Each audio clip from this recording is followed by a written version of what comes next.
In example 11, we're finding the equation from a graph. We're going to find a possible equation for the common logarithmic function graphed in figure 15. So the form, or the general form that we can use, is f of x, which is equal to a times the log of x plus c plus d. So there's a few things that we need to first take a look at. Well, first of all, you can see that this graph is going up and it's never going to touch this -2. So that means that there's a vertical asymptote at -2. So that would tell us that what c would equal. And so therefore, c is going to equal +2. Now, the next thing we need to look at is the direction of the graph. So the graph is decreasing from left to right.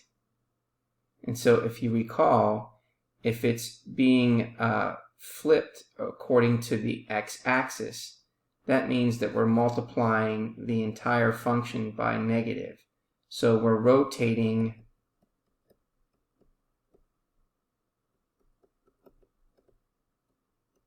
the x-axis. We have to multiply the entire function by negative.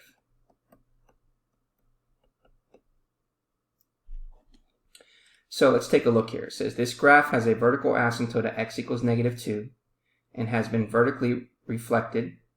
We do not know yet the vertical shift or the vertical stretch, but we do know so far that the equation will have the following form. So f of x is going to equal -a times the log of x plus 2 plus d.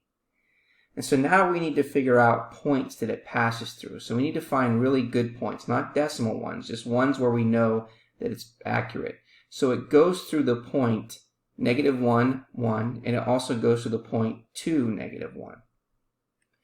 So the first thing we want to do is we can substitute -1 and 1 into the function so we can figure out what d is.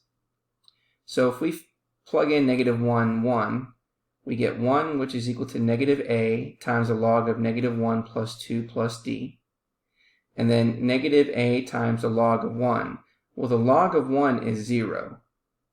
So that becomes, that entire thing is 0 plus d. So now we know that d is going to equal 1.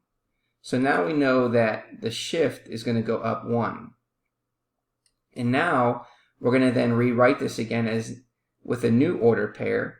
So we have 2, -1. So now we know that the output is -1, and we know the value of x is 2. So therefore, we're going to get -1, which is equal to -a times the log of 2 plus 2 plus 1. So if we subtract 1 to both sides, we get -2. 2 plus 2 is 4, so we have -2, which is equal to -a, the log of 4. So now we're going to divide both sides by -log of 4, and we get a, which is equal to the positive of 2 over the log of 4.